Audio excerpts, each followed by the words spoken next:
Welcome to Deep Dive, discussing stress out. Contact number 963-330-0287. അപ്പോ നമ്മുടെ ഈ ഡീപ്പ് ഡൈവിലേക്ക് എല്ലാവർക്കും സ്വാഗതം. ഇന്ന് നമ്മൾ സംസാരിക്കാൻ പോകുന്നത് എനിക്ക് തോന്നുന്നു എല്ലാവർക്കും വളരെ വേണ്ട ഒരു കാര്യമാണ്. എങ്ങനെ മനസ്സിനെ ഒന്ന് സന്തോഷിപ്പിക്കാം, നമ്മുടെ കയ്യിലുള്ള ഈ സോഴ്സുകൾ. ശരിക്കും ധാരണാലെ പോസിറ്റീവ് സൈക്കോളജി, ന്യൂറോ സയൻസ്, പിന്നെ ആയുർവേദം വരെ ഇതിലുണ്ട്. അപ്പൊ നമ്മുടെ ഇന്നത്തെ മിഷൻ എന്താണെന്ന് വെച്ചാൽ സന്തോഷത്തിന് പിന്നിലെ ശാസ്ത്രം മനസ്സിലാക്കുക, എന്നിട്ട് ജീവിതത്തിൽ ചെയ്തു നോക്കാൻ പറ്റുന്ന കുറച്ച് സിമ്പിൾ വഴികൾ കണ്ടെത്തുക. തീർച്ചയായും ഈ റിപ്പോർട്ടുകളൊക്കെ സന്തോഷത്തെ പ്രധാനമായും രണ്ടായിട്ടാണ് കാണുന്നത്. ഒന്ന് ഹെഡോണിക്, അതായത് ഒരു സിനിമ കാണുമ്പോൾ കിട്ടുന്ന പോലെ ഒരു താൽക്കാലിക സുഖം. രണ്ട് യൂഡെമോണിക്, അത് കുറച്ചുകൂടി ആഴത്തിലുള്ളതാണ്, ജീവിതത്തിന് ഒരു അർത്ഥം തോന്നുമ്പോൾ കിട്ടുന്ന സന്തോഷം. നിങ്ങളുടെ റിപ്പോർട്ടിൽ പറയുന്ന ആ ഇക്കിഗായി എന്ന ജാപ്പനീസ് ആശയം, അത് ഇതിന്റെ ഒരു മികച്ച ഉദാഹരണമാണ്. നമുക്കതിലേക്ക് പിന്നെ വരാം. ഓക്കെ, അപ്പോൾ നമുക്കിതൊന്ന് പൊളിച്ചെടുക്കാം. ആദ്യം തലച്ചോറിനുള്ളിലെ ആ ഹാർഡ്വെയർ നോക്കാം, ഈ ഹാപ്പി കെമിക്കലുകൾ. ഡോപ്പമിനെ കുറിച്ചുള്ള ഒരു കാര്യം എനിക്ക് രസകരമായി തോന്നി. ഒരു ലക്ഷ്യം നേടുമ്പോൾ മാത്രമല്ല, അതിലേക്കിങ്ങനെ അടുത്തുകൊണ്ടിരിക്കുമ്പോഴും ഡോപ്പമിൻ കിട്ടുമെന്ന്. അതെ, അതുതന്നെയാണ് പോയിന്റ്. അതുകൊണ്ടാണ് വലിയൊരു ജോലിയൊക്കെ നമ്മൾ ചെറിയ ടാസ്കുകളായി വിഭജിക്കുന്നത്. ഓരോ ചെറിയ വിജയം തലച്ചോറിന് ഒരു റിവാർഡ് സിഗ്നലാണ്. ശരി, ഇവിടെയാണ് ന്യൂറോപ്ലാസ്റ്റിസിറ്റി എന്ന ആശയം വരുന്നത്.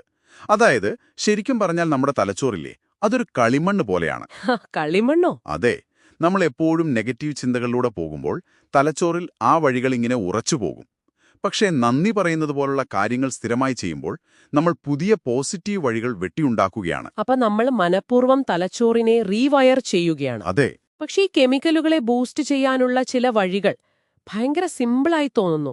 ഉദാഹരണത്തിന് സെറോട്ടോണിന് സൂര്യപ്രകാശം കൊള്ളണമെന്ന് പറയുന്നത്, അതിത്ര വലിയ കാര്യമാണോ? അങ്ങനെ തോന്നാം, പക്ഷേ അതിന് കൃത്യമായ കാരണമുണ്ട്. നമ്മുടെ കണ്ണിന്റെ റെറ്റിനയിൽ സൂര്യപ്രകാശം തട്ടുമ്പോൾ അത് തലച്ചോറിന് നേരിട്ട് സെറോട്ടോണിൻ ഉണ്ടാക്കാനുള്ള സിഗ്നൽ കൊടുക്കും. ഓക്കെ. അതുകൊണ്ടാണ് രാവിലെ കുറച്ചുനേരം പുറത്തിറങ്ങുന്നത് പോലും നമ്മുടെ മൂഡിനെ അങ്ങ് ഉണർത്തുന്നത്. അതുപോലെയാണോ ഓക്സിറ്റോസിന് പ്രിയപ്പെട്ടവരെ കെട്ടിപ്പിടിക്കുന്നതും എൻഡോർഫിന് ഒന്ന് പൊട്ടിച്ചിരിക്കുന്നതുമൊക്കെ? അതെ, ചെറിയ കാര്യങ്ങളാണെങ്കിലും തലച്ചോറിൽ വലിയ മാറ്റങ്ങൾ ഉണ്ടാക്കാൻ അതിന് കഴിയും. ഓക്കെ, അപ്പോ തലച്ചോറിലെ കെമിസ്ട്രി നമുക്ക് സ്വാധീനിക്കാം. പക്ഷേ നമ്മുടെ ചിന്തകളെ പറ്റിയോ? തലച്ചോറിലെ സോഫ്റ്റ്വെയർ. റിപ്പോർട്ടിലെ അടുത്ത ഭാഗം അതാണല്ലോ അല്ലേ? അതെ.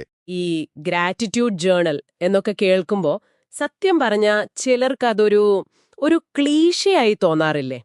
എല്ലാ ദിവസവും കൃതജ്ഞത കണ്ടുപിടിക്കാൻ ശ്രമിക്കുന്നത് ഒരു ജോലിയായി മാറില്ലേ? അത് നല്ലൊരു പോയിന്റാണ്. ഒരു ചെക്ക്ലിസ്റ്റ് പോലെ ചെയ്യുമ്പോഴാണ് ആ പ്രശ്നം വരുന്നത്. പക്ഷെ അതിന്റെ പിന്നിലെ ശാസ്ത്രം നമ്മൾ നേരത്തെ പറഞ്ഞ ആ ന്യൂറോപ്ലാസ്റ്റിസിറ്റി തന്നെയാണ്. എല്ലാ ദിവസവും 3 നല്ല കാര്യങ്ങൾ ഓർത്തെടുക്കുമ്പോൾ പോസിറ്റീവ് കാര്യങ്ങൾ കണ്ടെത്താൻ നമ്മൾ തലച്ചോറിനെ ട്രെയിൻ ചെയ്യിക്കുകയാണ്. കാലക്രമേണ തലച്ചോറ് സ്വാഭാവികമായി ആ പുതിയ വഴി തിരഞ്ഞെടുക്കാൻ തുടങ്ങും. ആ പഴയ ഞാൻ ഒന്നിനും കൊള്ളില്ല എന്ന ചിന്തയിൽ നിന്ന് എനിക്കിനി ഈ കാര്യങ്ങൾ നന്നായി ചെയ്യാൻ പറ്റി എന്ന പുതിയൊരു പാതയിലേക്ക് മാറും. അതെ, ശരിയാണ്. ശരീരവും മനസ്സും തമ്മിലുള്ള ബന്ധത്തെക്കുറിച്ചും റിപ്പോർട്ടിൽ പറയുന്നുണ്ടല്ലോ. നമ്മുടെ വയറും തലച്ചോറും തമ്മിൽ ഒരു ഹോട്ട്ലൈൻ ബന്ധമുണ്ടെന്ന്. ഉണ്ട്. അതാണ് ഗട്ട് ബ്രെയിൻ ആക്സിസ്. അതിലെ രസകരമായ കാര്യം എന്താണെന്ന് വെച്ചാൽ നമ്മുടെ 90% സെറോട്ടോണിനും ഉണ്ടാകുന്നത് ദഹന വ്യവസ്ഥയിലാണ്. 90%? അതെ. അപ്പോൾ വയറ്റിലൊരു പ്രശ്നമുണ്ടായാൽ ആ സന്ദേശം നേരെ തലച്ചോറിലെത്തും. നമ്മുടെ മൂഡിനെ വരെ അത് ബാധിക്കും. അതുകൊണ്ടാണോ വയറ് നിറഞ്ഞാൽ മനസ്സും നിറഞ്ഞു എന്നൊക്കെ പറയുന്നത്? ഒരു പരിധിവരെ അതെ. അവിശ്വസനീയം. ഞാൻ വിചാരിച്ചത് സന്തോഷം മുഴുവൻ തലച്ചോറിലെ മാത്രം കളിയാണെന്നാണ്. അല്ലല്ല. അപ്പൊ നമ്മൾ കഴിക്കുന്ന മുട്ടയും മീനും തൈരുമെല്ലാം നമ്മുടെ ചിന്തകളെ വരെ നേരിട്ട് സ്വാധീനിക്കുന്നു എന്നാണോ? തീർച്ചയായും. അതുപോലെ തന്നെയാണ് വ്യായാമവും ഉറക്കവും. ഓക്കെ. വ്യായാമം ഒരു സ്വാഭാവിക ആന്റി ഡിപ്രസന്റ് പോലെയാണ്. നല്ല ഉറക്കം നമ്മുടെ വികാരങ്ങളെ റീസെറ്റ് ചെയ്യാൻ സഹായിക്കും.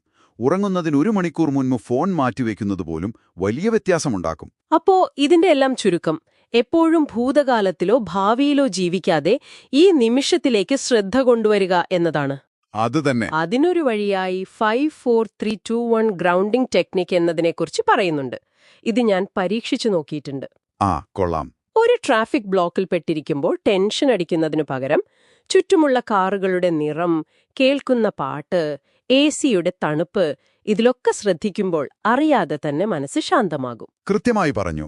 ഉത്കണ്ഠ തോന്നുമ്പോൾ മനസ്സിനെ വർത്തമാനകാലത്തിലേക്ക് തിരികെ കൊണ്ടുവരാനുള്ള ഏറ്റവും എളുപ്പമുള്ള വഴിയാണത്. അപ്പൊ ഈ ഒരു ഡീപ് ഡൈവിൽ നിന്ന് വ്യക്തമാകുന്ന ഒരു കാര്യം, സന്തോഷം എന്നത് ഒറ്റ രാത്രി കൊണ്ട് സംഭവിക്കുന്ന ഒരു മാജിക് അല്ല, മറിച്ച് ചെറിയ ശീലങ്ങളിലൂടെ നമ്മൾ തന്നെ പടുത്തുയർത്തുന്ന ഒന്നാണ്. തലച്ചോറിലെ കെമിസ്ട്രി മനസ്സിലാക്കുക, ചിന്തകളെ റീപ്രോഗ്രാം ചെയ്യുക, നന്നായി കഴിക്കുക, ഉറങ്ങുക, പിന്നെ ഈ നിമിഷത്തിൽ ജീവിക്കുക. അതെ, ഈ റിപ്പോർട്ടിലെ ഏറ്റവും പ്രധാനപ്പെട്ട സന്ദേശവും അതുതന്നെയാണ്. ഈ വഴികളെല്ലാം നിങ്ങൾക്ക് ഇന്നു മുതൽ തന്നെ, ഈ നിമിഷം മുതൽ തന്നെ പരീക്ഷിച്ചു തുടങ്ങാവുന്നതാണ്. നമ്മൾ ആദ്യം സംസാരിച്ച ആ ഇക്കിഗൈ എന്ന ആശയമില്ലേ, അതിനെക്കുറിച്ച് നിങ്ങൾ ഒന്നുകൂടി ആലോചിക്കണം. നിങ്ങൾക്കിഷ്ടമുള്ളതും നിങ്ങൾക്ക് കഴിവുള്ളതും ലോകത്തിന് ആവശ്യമുള്ളതും നിങ്ങൾക്ക് വരുമാനം ലഭിക്കുന്നതുമായ കാര്യങ്ങൾ, ഇവയെല്ലാം ഒത്തുചേരുന്നൊരു പോയിന്റ്. ഈ ഡീപ് ഡ്രൈവ് അവസാനിക്കുമ്പോൾ നിങ്ങൾ ഒന്ന് ആലോചിച്ചു നോക്കൂ, നിങ്ങളുടെ ജീവിതത്തിൽ ഈ 4 വൃത്തങ്ങളും ഒത്തുചേരുന്ന ആ ഇക്കിഗായി എന്തായിരിക്കും? ഒരുപക്ഷെ ആഴത്തിലുള്ള സന്തോഷത്തിലേക്കുള്ള വഴി അവിടെയാകാം. Discussing Stress Out. Contact number 963 330 0287.